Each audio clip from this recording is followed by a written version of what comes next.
Esqueci. Bom, agora o nosso último palestrante, o Ronaldo Araújo. Depois, sessão de perguntas.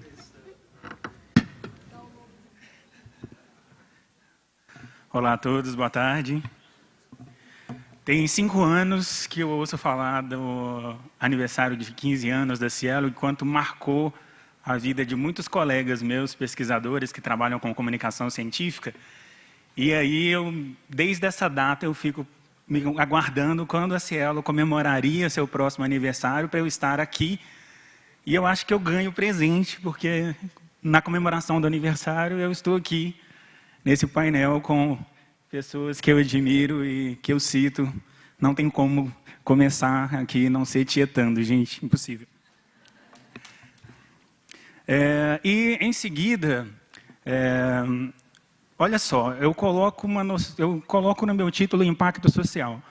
O Peter Schultz já começou no início, assim, os meus 3 primeiros slides ele já contemplou na fala dele inicial, criticando a noção de impacto.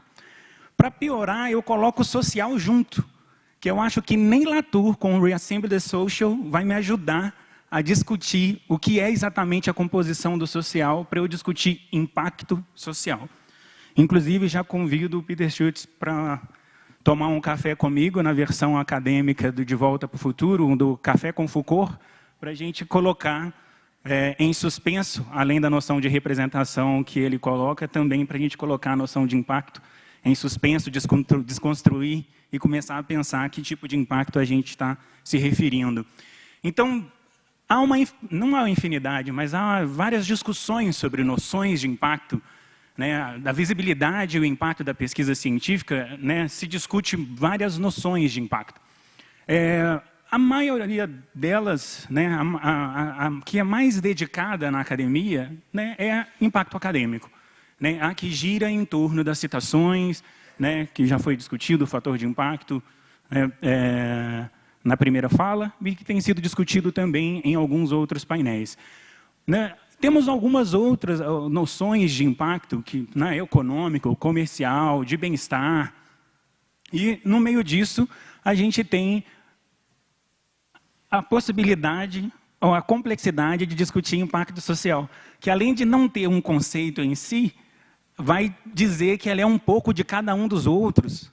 E aí lá vai eu falar de impacto social.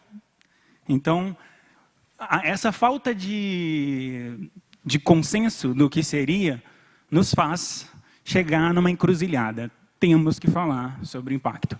Temos que falar sobre impacto social. Nós temos que falar sobre impacto social, tentar entender o que a gente está chamando de impacto social, o que a gente está considerando de impacto social. E quando a gente está dizendo que não vamos usar a palavra impacto, que impacto não queremos usar? Porque, senão também, só ficarmos dizendo que não é impacto, não é que impacto, é impacto, qual impacto estamos falando. Então, já estamos falando de impacto, né? Eu, pensando agora numa primeira incursãozinha, microanálise, social media metrics, no Twitter, né, a gente já está discutindo sobre impacto social, né, no âmbito dos estudos da altimetria, desde 2012. Eu encontrei 54 tweets de 2012 a 2018, né, combinando esses termos aí, altimetria, impacto na sociedade ou impacto social, né, e boa parte das pessoas, inclusive, que já tweetou sobre isso, estão participando desse evento, e, inclusive, um dos tweets mais interessantes, assim, que gerou o maior número de conversas, é da Cassidy, que está na programação do evento, sobre a falta de evidência de impacto social para a altimetria. É algo que dá para a gente discutir bastante. Na maioria são pesquisadores que discutem o assunto da altimetria, né, enquanto pesquisa, campo de conhecimento, disciplina, e as empresas provedoras de dados de altimetria. A maioria dos tweets são divulgações de pesquisa, relatos de pesquisa ou de experiências, né, ou divulgação dos dados das empresas. E algumas possibilidades, algumas pessoas, inclusive, defendem que a gente pode falar de impacto social. Por exemplo, se a gente fala de citação em documentos de política, né, tivemos uma discussão aqui, uma apresentação de clinical citations, né, a gente pode pensar algumas possibilidades, talvez, do uso. E muito recorrente também, que é comum do Twitter, o uso de hashtags. Né? A maioria das hashtags são de eventos que acontecem na área de altimetria e que, durante a fala de algum apresentador, as pessoas estão discutindo o impacto social da altimetria.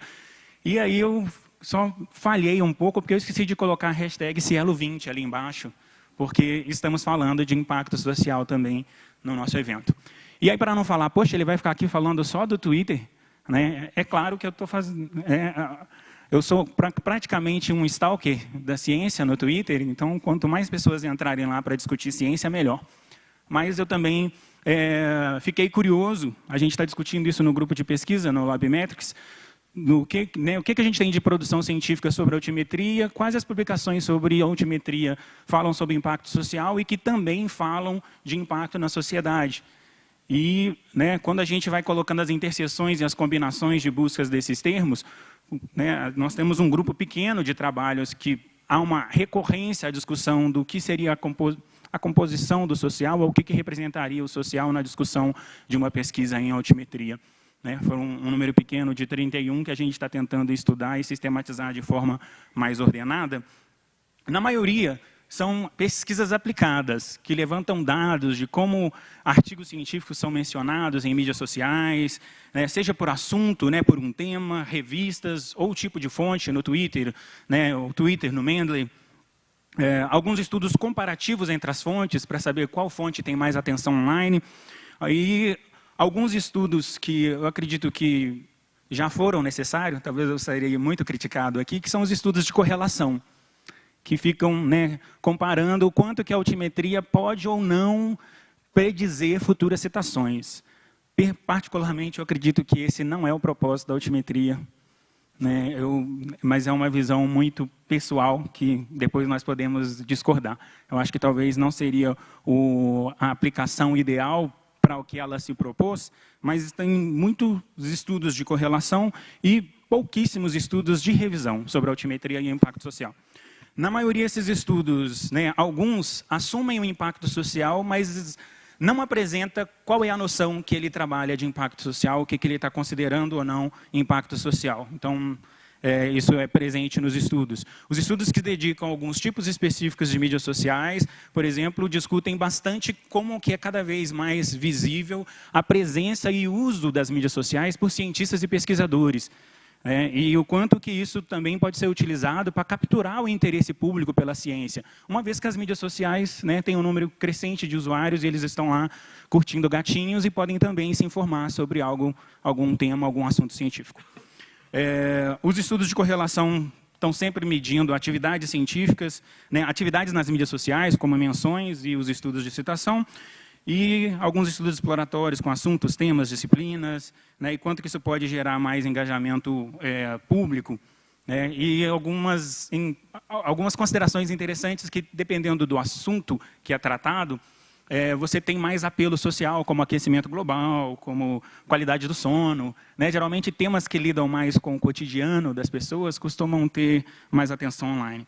E no final das contas, né, a gente não é uma conclusão, mas o que se percebe na conclusão de alguns dos trabalhos é que há uma fraca evidência realmente de que a altimetria poderia ser considerada um impacto social, há uma fraca evidência de correlação entre a altimetria e citação, e quer dizer que, na verdade, nós precisamos de mais estudos. Mais estudos são necessários, né, e quando a gente diz que mais estudos são necessários, e o que já aconteceram não são suficientes, a gente precisa começar a decidir onde vamos pautar esses estudos. Como a gente está discutindo muito sobre ciência aberta, então, né, isso aqui é só uma compilação das escolas de pensamento da ciência aberta, e aí eu acho que duas possibilidades que nós temos de pensar os estudos de altimetria, né, e o uso das mídias sociais, tanto para acadêmicos quanto para a sociedade em geral, seria na escola pública, né, na escola de pensamento pública da ciência aberta, que é pensar, né, a revista usar o espaço da mídia social para trabalhar o aspecto relacional, tanto com a comunidade científica quanto com a sociedade. E o segundo seria da escola de métrica mesmo, de medição, que seria pensar métricas mais responsivas, mais dinâmicas, que dão conta de entender, então, essa influência ou medir essa influência. Eu trago aqui uma tabela de um estudo da Stephanie Houston, que eu achei bastante interessante para dialogar essas duas possibilidades, que, inclusive, eu cortei, eu não consigo colocar tudo aqui, que eu queria mostrar só essas 10. Essas são as 10 revistas mais influentes no Twitter, né, que tiveram o maior número de trabalhos mencionados das suas publicações do ano de 2015. Foi coletado em 2016. E o que a gente pode perceber é a questão da visibilidade, né, dessas revistas. Olha a cobertura que essas revistas têm no Twitter. Algumas chegam a ter 100% de cobertura dos artigos que são publicados. Né, alguém menciona todos os artigos da revista publicados no ano de 2015, foi mencionado por algum usuário do Twitter. Então, ela tem uma cobertura de 100%. Né? Desse top 10 aí, a que menos tem cobertura, que é a Scientific Report, é 56%. É um aspecto de visibilidade, né, e de influência, no segundo caso, que a última coluna mostra o número de usuários do Twitter que se envolveram com o conteúdo das revistas, divulgando algum tweet sobre artigos da revista. Então, era só para mostrar, esse é um tipo de atuação. A gente pode discutir isso aqui, a gente, né, tem críticas sobre esse tipo de questão, mas também sobre a atuação. Outro aspecto interessante que vai envolver a atuação das revistas seria a questão da atuação, que quando a Stephanie levanta também quais são os usuários mais ativos, né, que mais se envolveram com a revista durante o período da coleta, as revistas atuam na mídia social e o perfil oficial da revista está entre os 3 usuários mais ativos que interagem com a revista. Eu não estou dizendo isso aqui para falar que é ruim, porque eu particularmente não considero isso ruim. A gente precisa só entender o que fazer com isso. Né? A própria Cielo, desde o seu documento de 2014, tem tentado sensibilizar a comunidade da importância das revistas manterem presença web nas mídias sociais e ter uma proximidade mais com a sociedade, divulgar mais as pesquisas. Então, a revista vai divulgar os seus artigos. Né? Na verdade, na hora de usar esse tipo de dado, aí, se for usar o dado para a gestão da revista, eu acho sensacional a revista ter esses dados, inclusive para ver o quanto que os tweets dela influenciam, né? O quanto que eles são retweetados, né? Qual que é a relação que ela está estabelecendo com os usuários. Gente, eu tenho uma péssima qualidade de administrar o tempo. Eu vou apresentar aqui só algumas pesquisas bem rápidas. Eu tinha algumas, eu acho que eu coloquei só 3, de algumas pesquisas que estão mostrando como que algumas revistas estão preocupadas com essa relação com o público. Essa primeira é da revista Acta. Eles analisaram o desempenho, a performance da revista no Facebook, e eles tinham uma curiosidade. O problema de pesquisa era saber quem são as pessoas que interagem com a revista no Facebook. Eu acho isso uma pergunta que a revista deve fazer, porque também não adianta só criar um perfil online, estar na mídia social, sem saber quem tem interesse pela revista e quem interage com a revista. Então, o estudo foi basicamente para tentar entender qual é o país, qual é a cidade, qual é o gênero, qual é a faixa etária, qual é o idioma, né, e analisar quais são as postagens da revista na página que tem mais interação, que alcança um público maior. Esse segundo, a gente poderia discutir muito. Ele faz uma aplicação do fator de impacto para propor um fator de impacto do Twitter. Compara os tweets, os números de... os tweets como os artigos e os retweets como as citações. E aí você cria uma fórmula. Eu coloquei aqui justamente porque a gente poderia discutir sobre isso depois. E o terceiro, que eu acho que é o mais interessante, se a gente pensar nele com algumas cautelas ou ressalvas, é que é um estudo sobre o efeito da mídia social usada por revistas de urologia e pediatria que publicam trabalhos sobre urologia pediátrica. E aí eles levantaram, o objetivo do estudo era avaliar o impacto das mídias sociais sobre o fator de impacto e avaliar a conscientização dos pais sobre a condição urológica pediátrica dos seus filhos. Saber se os pais usam as mídias sociais para buscar informações sobre a situação, a condição de saúde dos seus filhos. Eu achei o estudo lindo. Eu só não sei o que o fator de impacto está fazendo nesse estudo. Porque é um estudo maravilhoso em entender qual é o comportamento dos pais, para ver, inclusive, como que a revista pode a partir da indicação dos seus próprios artigos, se relacionar com eles. E aí é exatamente a crítica que um comentário sobre o artigo faz, são limitações do estudo, e principalmente a gente tem que tomar cuidado com os estudos de correlação, porque não há uma causalidade, né? Há artigos que vão ter mais atenção online, mas que o público que interage com ele não é da academia e que provavelmente não vai alterar ou influenciar a citação que ele venha a receber. E aí, por fim, esse estudo fez parte do post do painel. A gente tentou, no grupo, analisar um pouco a influência de algumas revistas, pelo número de fãs, indicadores de influência, visibilidade, engajamento e performance da revista a partir da atuação delas nessas mídias.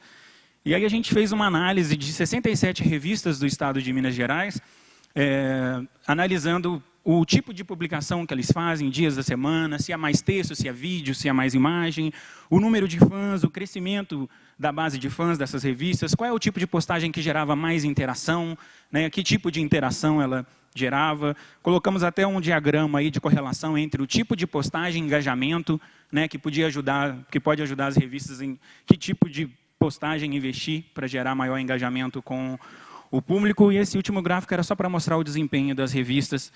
E então eu vou para o final só para dizer, não posso ir para o final. Eu quero agradecer, né, a Cielo me enviou os dados sobre, né, eu falei muito da atuação da revista, e por outro lado a questão é, a revista atuando ou não nas mídias sociais, alguém em algum momento vai estar compartilhando algum artigo dela, falando bem ou mal dela. Então, o estudo, né, a altimetria, ela está interessada em analisar essa influência e essa audiência, ou essa disseminação, como vocês prefiram chamar. E aqui era só a distribuição das menções que artigos de revistas da Cielo foram coletados em junho de 2017 a junho de 2018. Né, e aí está aí a representação. Eu quero deixar bem claro que isso aqui, a gente nota um número baixo de menções, e o pouco de estudo que a gente tem feito sobre coberturas de dados de altimetria na América Latina nos faz considerar que se trata talvez mais da limitação das estratégias de coleta do que não existe uma cultura nesses países de compartilhar informação científica. Era só uma cautela. Aí está a distribuição por países, e eu coloquei a distribuição por tipo de mídia, por área de conhecimento, e para comparar com um estudo que foi feito, que o último estudo que foi feito nessa linha foi do Juan Perin, em 2015. Aí eu quis só mostrar a diferença de desempenho de algumas mídias e o que levou, de alguma forma, a diferença dessa mudança dela ter subido ou diminuído de posição. E queria só terminar dizendo que, então, as métricas de mídias sociais para as revistas podem ser pensadas na forma de atuação e desempenho, e que a altimetria ela deve ser pensada, então, para os artigos. E quando eu digo que não é muito interessante ser utilizado para estudos de correlação, porque o ideal é a revista entender quem é que menciona artigos que ela publica, quando menciona, quando e como. Essas são as perguntas mais interessantes que a altimetria veio responder, do que se ela está predizendo ou não futuras citações. Pessoal, desculpa ter passado o tempo, e muito obrigado.